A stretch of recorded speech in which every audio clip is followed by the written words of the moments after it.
Good evening.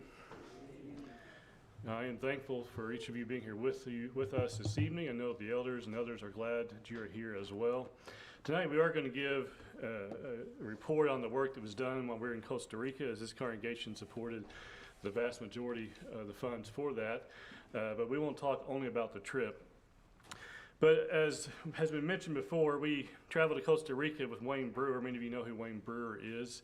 He works for the congregation there in Little Rock, Arkansas, the Mableville congregation.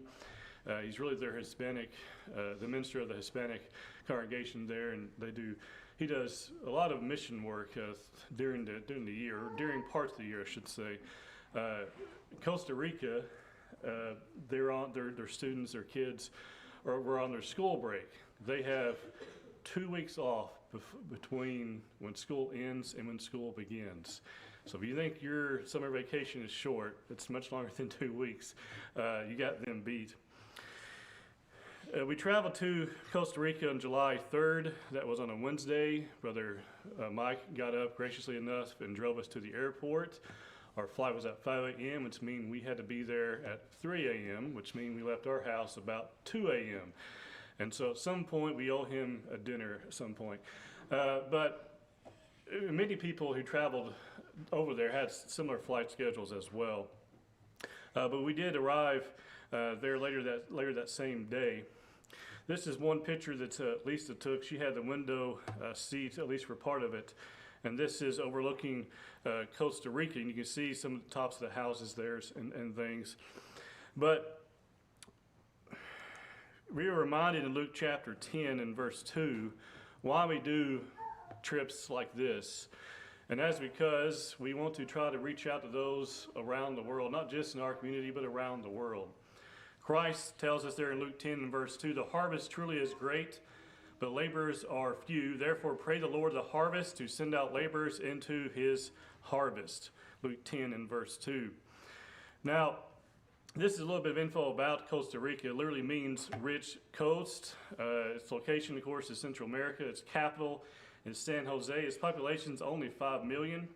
Its language is Spanish, but we had ladies there, men there who were speaking Spanish. They would tell you that Costa Rica Spanish and Spanish in Mexico are not the same thing. In fact, we were checking in, and one of the ladies there was trying to talk to the person at the desk, and she was asking her about payment and things. The lady kept asking, oh, you want to cancel? Oh, you want to cancel? No, we did not. But that was just one instance of how the Spanish was a little bit different. The currency in Costa Rica is called a colone. The population is about 47% Catholic.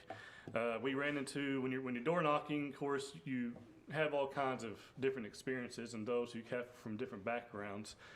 And it's interesting, the very first day, I think probably like the second door that we knocked, Wayne and I were in a group, and Lisa and Chloe and I were in the same group. And we were knocking on the door, and we were talking to this man, and he said in Spanish, he said, I was raised a Catholic, and I'll die a Catholic. Well, it's pretty sad to think about, but he wasn't the only one who had that attitude. Now, we'll talk about later, we've met many people who have a much different attitude when we were there. We all know that, as I told one brother there, as we'll talk more about later, that the issues you find in Costa Rica or in other islands and places that I've been to in the past, and Lisa's done much more mission work than I have, being to Kiev, Ukraine, and things like that, is you'll find the same problems for people no matter where they are. The same problems we face here, the same problems they face over there. But again, being turned away at the door is not an uncommon thing no matter where we are in the world. Of course, this is a bigger map of Central America. You see Costa Rica there between, just above, Panama. We flew from Kansas City to Miami, and then from Miami to San Jose, Costa Rica. But then we drove from San Jose to Tiburon. Now, if you've ever been on roads in other countries, you never know what to expect. When I did mission work in the Marshall Islands, the road was just one big pothole. You ride across, you never stop moving. You're just bouncing all over the place. It was a very rough experience. Their roads weren't quite that bad, but when we were driving from San Jose to Tiburon, we left the airport, I think it was about 2. And maybe 2:30. We got to the hotel and began checking in about 8:30, 9 o'clock. And it rained the entire way from San Jose to Tilleron where their hotel was. Now, I'm glad it was dark because you couldn't, one, see any dangers on the road when it's dark. And that'll come into play more when I'll talk about the mountain drive we took on the way back from Tilleron to San Jose. We took a different route. We actually would go north around the lake there and come back down, and we would take a whole different route, and it was through the mountains. And I have a fear of heights. And about only 50% of the roads have guardrails, and so I was hanging on to the door very tightly. But nonetheless, it's quite the experience. But so we landed in San Jose, flew to Tilleron, and we worked with two congregations, one in Canis there on the left, and then Tilleron there next, closer to the lake there. We worked with Canis for the first part of the trip, and then with Tilleron the second part of the trip as well. And we had individuals from Canis and Tilleron working with each. When we were at Canis, brethren from Tilleron were there. When we were in Tilleron, brethren from Canis were there as well. And so they were working together. There were a lot of congregations nearby, or not nearby, not a lot of congregations in the area. But even though they weren't separated by very many kilometers, it could take you a long time to get there because of the terrain that was involved. This was our group who was here with us, that traveled with us. You have, I don't have a arrow link on this, but Diane Richardson is there in the center, and next to her is Michael Richardson. See, John Griffin is there next to Lisa. To the left of John is Diane. To the left of her is Michael. To the left of him there is Grant Mahan, and to the left of him is Josh Yarber, who is Clint Yarber's son, who will be here doing our gospel meeting.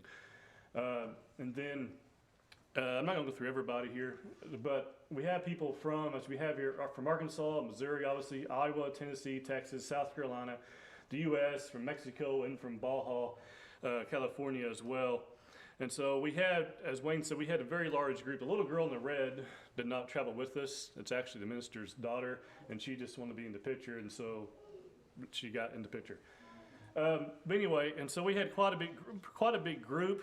I think Wayne says one of his larger groups, which made it very difficult. We had 2 vans and 2 vehicles, and they were very full. When you have a very full vehicle driving very far on mountain roads, it's not very fun.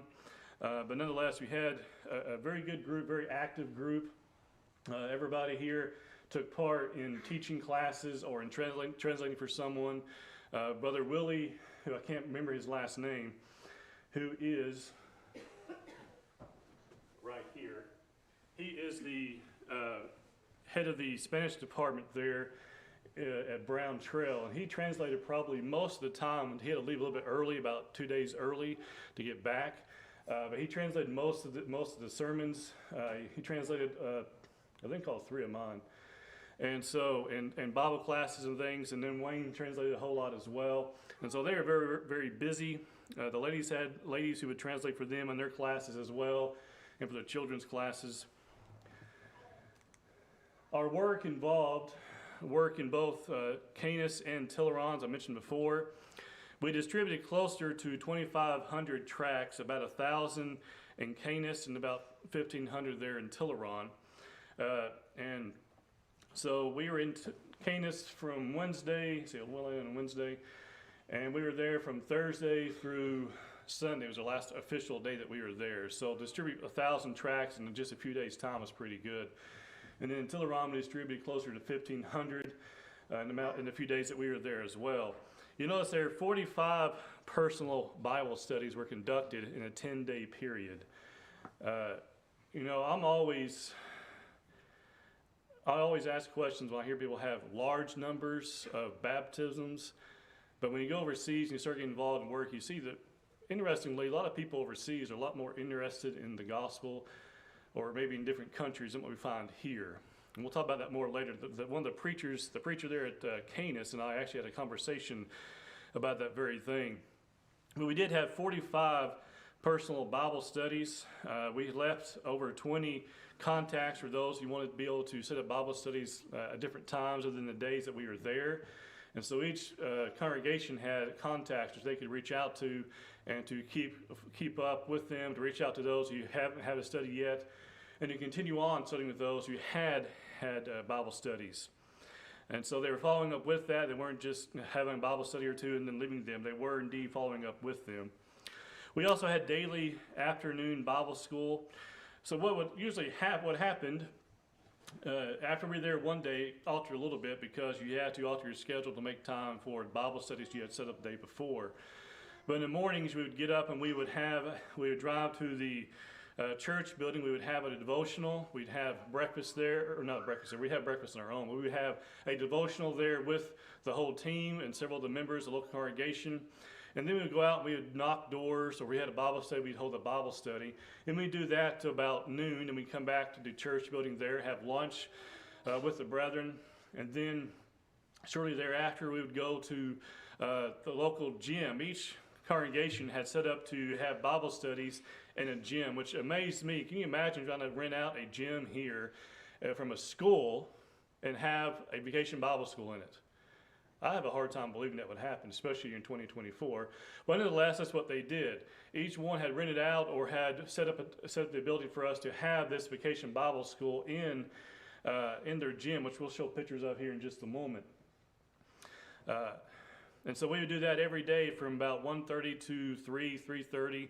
They would pick up the kids who the parents allowed for us to pick up, which was interesting. You imagine.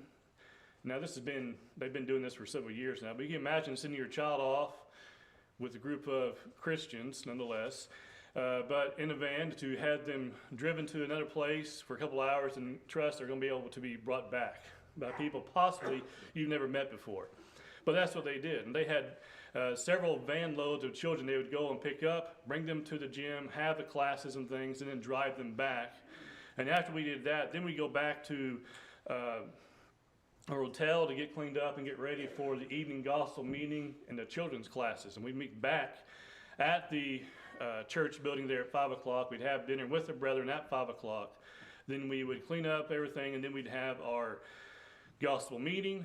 And during the sermon, the children would have classes in other rooms where they'd have classes for the children during the gospel meeting. After the gospel meeting, of course, we'd visit, and if you've ever been around, you know how it is here. We like to stay around and talk. Well, the same thing happened there, and so we get back pretty late some nights. And then, of course, we had Sunday Bible classes. We had sermons, and Lisa had a Sunday afternoon ladies class on the Sunday that we were there. She taught that. I think it was about an hour or so on a Sunday afternoon. Of course, we were involved in door knocking. This was every morning, with the exception of Sunday. You may notice he wrote that track. That's Chuck. It's actually a track on God-centered authority. And so we would have the flyer there. You can see a portion of it tucked inside of a Bible tract. And we went out and knocked doors. We'd, of course, invite them to, we'd say, I would say, because I couldn't speak much Spanish, invitación to the Iglesia del Cristo, which is invitation to the Church of Christ. And they would hand in the flyer, and then we'd continue to talk with them and ask them, if they were attending anywhere, if they read their Bibles.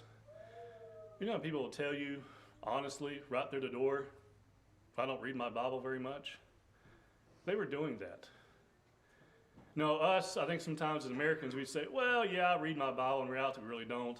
And they would tell you flat out, no, I don't read it. I have it. Yeah, I'm a member over here, but I haven't been in a very long time. We've been talking to that person for maybe a minute. And they're opening up, telling you these things, which told us this is a chance to talk with them about the Bible, to set up Bible studies, and we did just that. And I think for the time period we were there, we were very successful with that. But we'd pass out these, and when we went, again, about 2,500 in total. Chuck's was not the only one we passed out. Don't tell him I said that, but it wasn't the only one. There were others as well. But of course, we did pass out his and many others that have been translated into Spanish, many of which you're probably familiar with. This is a picture, of course, Chloe this is Justin, one of our team members there, who's a minister there in Alabama. And that's Susan there in the back. And they're approaching. You see bars on the door. That's the front of the house. Every house, if you've ever been to Mexico, you're probably used to seeing that.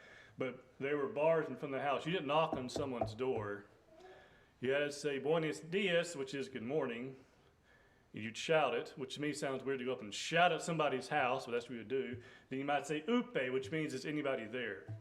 And they might come out, most of the time, they really probably about 75%, they came out to talk to you. Can you imagine if 75% of people came out to talk to you when you knocked on their door? I'm not saying that we shouldn't door knock here in the U.S., but I'll tell you that the reception is quite different from the U.S. than other places. And I've been to enough places to know, and I've done a lot of door knocking here to say it's not the same. But nonetheless, we'd have to shout or greet them through their at their house, hoping they'll come out and greet you and talk with you. And the vast majority would, even if they didn't want to have a study or anything, they'd still come out and talk to you. This is Lisa and I standing. You can't see there's another lady on the other side of that Jeep there who's leaving some material in the door. You see this is the orange house there. It's a good example. Another house, one of the rare times there's not bars in the window. Honestly, most of the time there's bars in the windows. And when you're walking through a neighborhood, and this isn't meant to be disrespectful or anything, but there are many times we'd ask, is this a house? Because we just didn't know. While you would have much nicer houses, and then you'd have houses you didn't know if it was a house or not, or apartment or not, and so you'd have to ask someone who was with you or just shout at whatever it was you're trying to see if someone had lived in there or not. This is one man who Lisa and I were walking, handing out some materials, and this was in, I don't know for now if it's Canis or Tilleron, and we handed it out to him. He was actually selling fruit, and so I wasn't sure if he'd take it or not, but we handed it to him, and we walked on, and she turned back and saw him reading it right away. She went ahead and slyly caught a picture of him doing so. Afternoon Bible school, as I mentioned already, was held in a local gym. This is at the gym in Canis. It is 85-ish degrees, humidity is about 90%, and there is no fans anywhere to be seen in a gymnasium. Air conditioning, forget about it. So when you walk in, it's just as hot as outside. The building is maybe even hotter. And so these kids are willing to sit there in the heat and to listen to Bible lessons. I think as adults, we can take a lesson from that, can't we? We should be willing to be a little bit uncomfortable physically to listen to a Bible lesson. They do so for an hour. It wasn't just a 10 or 15-minute lesson. This is an hour-long class I was teaching. This is Willie there translating for me. And we actually had a very good class. Many of them came up to me afterwards and was talking to me. I pulled out my phone, did a little Google Translate, but we did have a conversation with them. But it was very encouraging, and the class size just continued to grow each day we had a class. When we were in Tilleron, the first day they had youth class is like 5 or 6, and by the end of the week is closer to 12 or 15, I believe, is what one brother told me. This is, of course, Lisa teaching her children's class during the afternoon. Her, and then there's Susan there with her. And then you can see another sister there sitting down next to Susan. That's her translator translating for the kids there into Spanish. I preached 3 sermons and taught 2 classes. Lisa taught 8 classes, so she outdid me. But no doubt there was plenty of work to go on. Anytime we weren't, for instance, if I wasn't teaching a VBS class, I would just simply go out and I would pass out material. Now in Canis, we did not do that, and I found out later because it's something called the Pan America Highway goes through there, which means it goes all the way up through those countries up into the U.S., which is known for having a lot of trafficking, as in children trafficking. And so I took no risk, and no one else did, really living very far from the gymnasium we were at there in Canis. I don't know how close the highway was, but we did not risk it. But when we got to Tilleron, we did do more of that because it wasn't anywhere near that highway. So in the afternoon, we didn't have a class. We would just go out and distribute flyers as best we could. Others taught class. Evening gospel meeting and children's classes. This is me teaching or preaching there rather again with Willie, who is translating for me. We had a very good turnout for each gospel meeting. I remember on one occasion there in Tilleron, one of the last few nights, they were bringing in chairs for people to sit in. And we already started, we were singing, and here come 10, maybe 20 chairs being brought in on each side of the auditorium for people to sit in because they were bringing their children as well. And it filled up very quickly.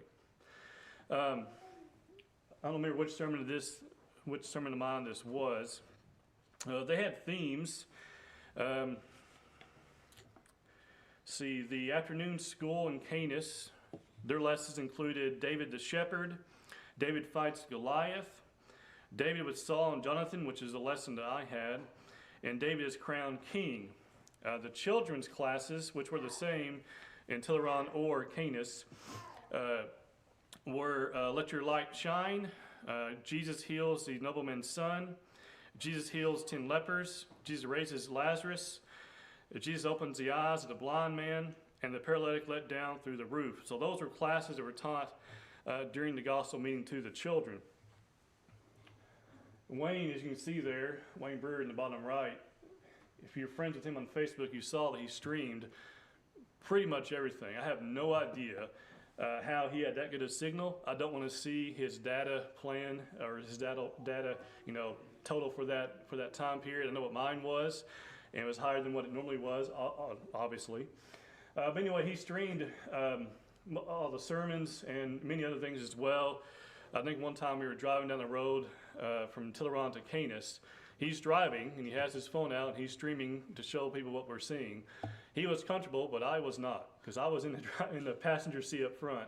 But he had been there many times, and he just doesn't seem too concerned about it. But anyway, this is Lisa and some others here teaching during the weeknight classes during the gospel meeting. You can see the translators there on the right, and then on the far left. I believe both of them were from Baja, California. The last night of the meeting, we had a baptism. This young lady, interesting enough, was out with my group that day distributing flyers, and she was there with us knocking doors and things, and she decided that she wanted to be baptized. And they talked with her before that, and they talked with her during when she had made that decision. And then this baptistry is actually outside of the church building. So when she decided she wanted to be baptized, they had to go out there, make sure it was cleaned out, and then put water in it. Now, it's a pretty good sized baptistry. It's pretty deep. You can see there's room for a lot of people. So they didn't fill it up very deep because it would take a lot longer to do so. So she had to, of course, kneel and lean back and get pretty low to get fully immersed. So she did do so.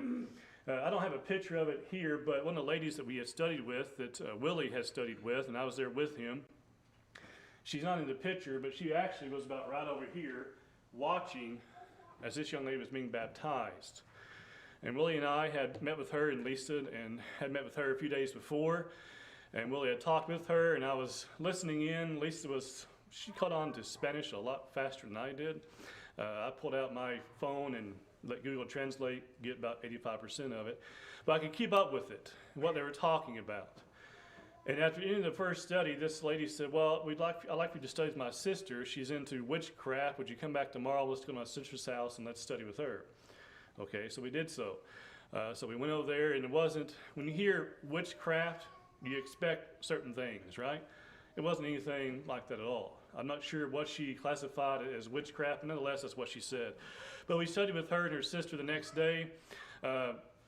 This lady kept coming back. I don't know if her sister ever got to attend or not, because her sister was taking care of her husband, who had been bedridden for over a year. And so she couldn't leave unless someone stayed with him.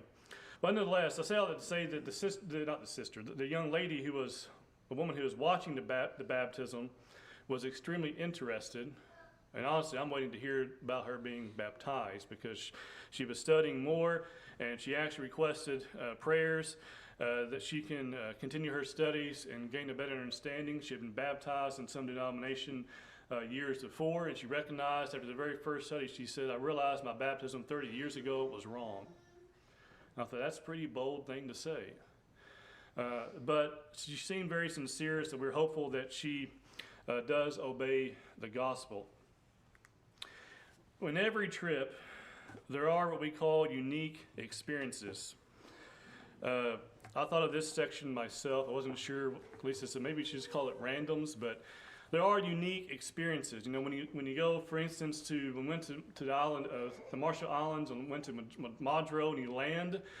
I remember landing there, that the landing strip was so narrow. When you land, you can't even see land around you. You feel like you're landing on water, because you look to the left, you look to the right, all you see is water. It wasn't, of course, that way in San Jose, but there are some unique experiences. And when you go to a different country, one of the topics is the food. And I will say there was no issue with the food whatsoever. I know that's shocking for me to say that to you, but there wasn't any issue whatsoever. This was a breakfast we had at one of the restaurants nearby. The brethren provided lunch and dinner, so we were on our own for breakfast, which was just fine.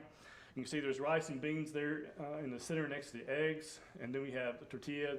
The top right above the tortilla is actually a piece of sausage, kind of like a summer sausage. And then you had pulled pork, you had plantains there, and then you have what looks like butter. It's actually a slice of queso cheese. That's how it was served. It was not melted like we think about here and you pour it over. There was none of that. It was just sliced there. And funny story, we were there, one of the last mornings we were there, we went to a restaurant. I don't know why I did it, because the waitress spoke English. But I used Google Translate. I said, I'd like a ham and cheese omelet. I should have realized right away when you see the word tostadas in your translation, that's not what you're going to get. She came out with tortillas. She came out with toast. She came out with slices of ham, looked like lunch meat ham, and some cheese, and no eggs. It was not an omelet. Google did not translate that day. So one of the sisters there was kind enough to tell her this is what he meant to order, and she fixed it. But anyway, food was not an issue. Actually, one night, I think, twice, I believe, they served us hamburgers, and we had good hamburgers or chicken sandwiches. One brother told me that there's a sister there. He really wanted to be accommodating, that wanted to make sure that we had things that we were comfortable eating, and we certainly did. There was no issue whatsoever with that. In case you're wondering, the last night we did have cake.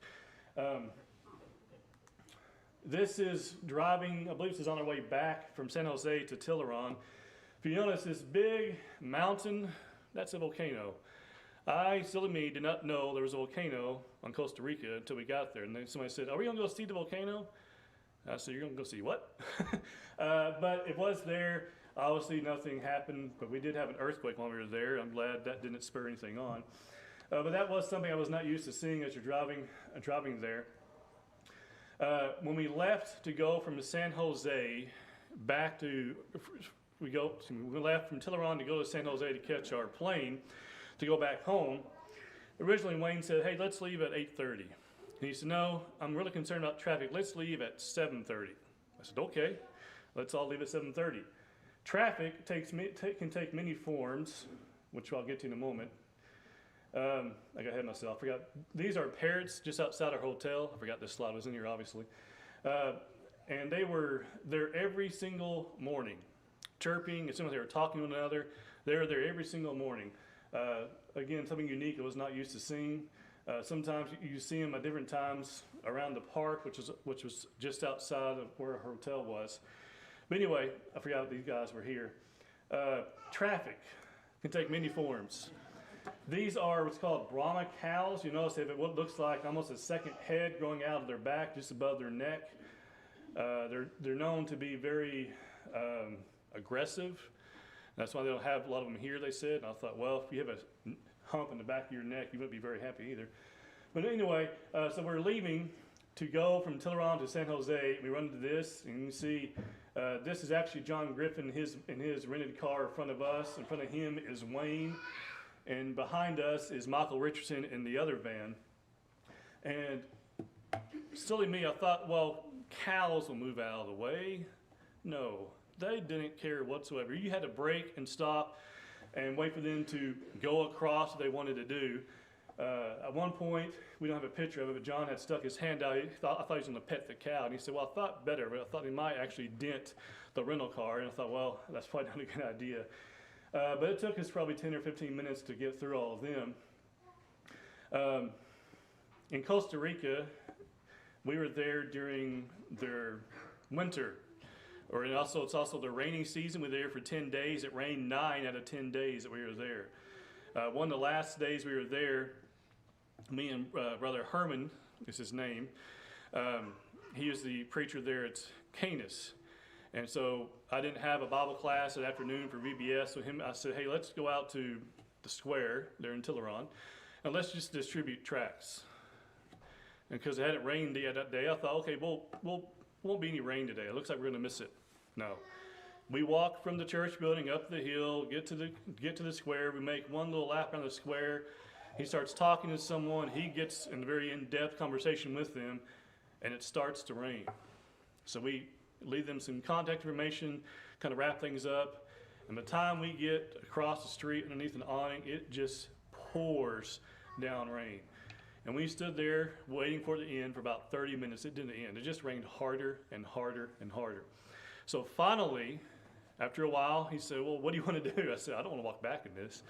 So we called a couple members. They were out doing other things, part of the work. And it finally relented enough. He said, you want to just walk back? I said, okay, let's just walk back. So we did. But he was talking to this young man and young woman who was sitting on the park bench. And again, I don't speak Spanish, but we all probably know that here in the States, you walk up to someone and start talking to someone, you can kind of start getting a read on them because of their body language and the things they say and how they say it, right? Well, of course, in Costa Rica, I have no idea what their body language always means. They give you a smile sometimes. I can't understand what they're trying to say. And so he was talking with them. He's talking to them for a while, so I pulled up my phone and turned it on. I thought, I hope this doesn't say something goofy this time. And he was talking with them about them living together before marriage. I thought, wow, you really jump on that, don't you? But you know what? There was a reason for that, because clearly there was an issue there. That I had no way of being able to tell that from them just sitting there talking. Now they were a couple, so they were very friendly with one another, obviously. But he picked on that pretty quickly, and he stood there and talked with them, a stranger, about what the Bible says about living together before marriage. And I turned on my translator just enough to hear what he was saying and get the point. I read a part there, I was holding it, listening, or reading it, and he said, this is Russ, he doesn't speak any English. And I just said, see. But it was interesting to see that it was just a reminder to me that the same problems they have in Costa Rica, like people living together before marriage or whatever it may be, is the same stuff we see here in the States, right? We all know individuals, or maybe know of individuals who have been doing those types of things or have concerns about a loved one who's doing those kinds of things. And so we have similar problems here. People are not so different no matter where we may live. So we were driving back from Tiburon to San Jose, and we get stopped. We're about 30 minutes in. It had been raining all the night before. It was raining again that morning, and they had a mudslide. You can see up where the dozer is.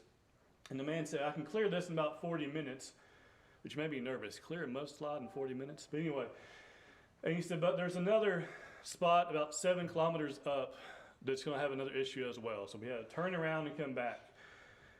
But again, like I mentioned before, we took a different route. The first time it took us, 4 or 5 hours to get to the hotel. It took us 9 hours to get from San Jose to Tiburon, which is not the norm. But when you go through the mountains and you have mudslides, you have traffic, so to speak, things just simply take longer.